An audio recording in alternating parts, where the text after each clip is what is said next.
Magandang araw mga kapolitika at welcome back dito sa ating YouTube channel. Sa videong ito ay ating pag-uusapan itong pronouncement kahapon ng Miss Cosmo kasi officially is kinuha na po nila itong si Arna Sando, itong Miss Universe 2021 bilang judge dito sa finals ng Miss Cosmo. At the same time, tinutulak rin ngayon at nag-comment itong mga netizen na gusto rin nila na kunin ng Miss Cosmo itong si Pia Wurtzbach, itong si Catriona Gray or si Steve Harvey bilang host dito sa final. Pero bago ang lahat ay huwag kalimutang mag-like at mag-subscribe muna kayo dito sa ating YouTube channel para updated kayo sa ating mga latest issue. So kahapon po is magbibigay lang tayo dito ng reaction, ating opinion mga kapolitika sa pagkuha kay Arna Sando bilang judge, isa sa mga judges dito sa Miss Cosmo. So dito ay masasabi natin na kung saan ay kinukuha na ng Miss Cosmo itong popularity ng Miss Universe. Although malayo pa itong Miss Cosmo dito sa talagang popularidad ng Miss Universe, but ito yung sinasabi natin na we're getting there. So ang kinakailangan lang talagang i-build up ng Miss Cosmo dito mga kapolitika ay yung integrity. So pwede nilang i-take advantage itong mga issue at kontrobersya na kinakaharap ng Miss Universe lately. For example na lang is itong sinasabi lang na nagluluto-luto daw ng mga mananalo itong Miss Universe. So ito dapat yung punan ng Miss Cosmo, most especially na ito yung first time ng beauty pageant na ito. So kinakailangan is mag-build up sila ng trust at integrity mula sa mga tao, especially sa mga Pinoy mga kapolitika kasi sobrang passionate na mga Pilipino when it comes sa mga beauty pageant, and to the point na gumagastos talaga ng milyon-milyon ang mga Pinoy para dito sa mga botohan.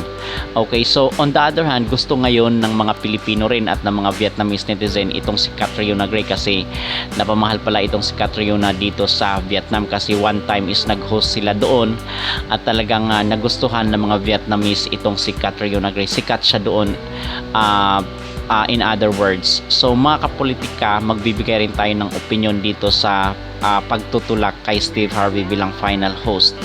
Okay, ang masasabi at ating personal na opinion dito is hindi naman tayo against dito sa kanilang mga plano or mga komento, naging opinion ng mga netizen mga kapolitika. Okay, kasi 9 days pa naman, baka pwede pa silang magdagdag ng mga personalidad na mula sa Miss Universe. So maganda itong naging move ngayon ng Miss Cosmo na kung saan is kumukuha sila ng mga kilalang tao para mapalawak yung kanilang fanbase. Kasi kung makikita nyo dito sa Facebook ay nasa 357,000 pa lang yung kanilang yung kanilang mga supporters. Malayo kung kumpara doon sa Miss Universe, nasa 14 million yung kanilang mga supporters mga kapolitika.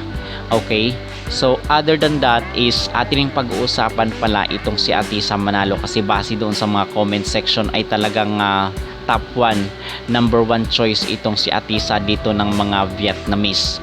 So dito makikita mga kapolitika na kung saan ang mga Pinoy ay may malaking or malawak yung impluensya dito sa Vietnam. Okay, kasi nga sila Catriona na mention natin ay bumibisita dito sa Vietnam dati para maging host. So talagang yung impact ng mga Filipino dito sa kanilang bansa ay grabe.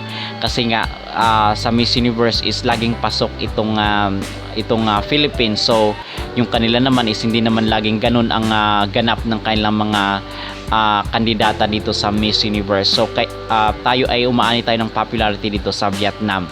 So mga kapolitika, ang top choice ngayon ng mga Vietnamese is itong si Atisa Manalo.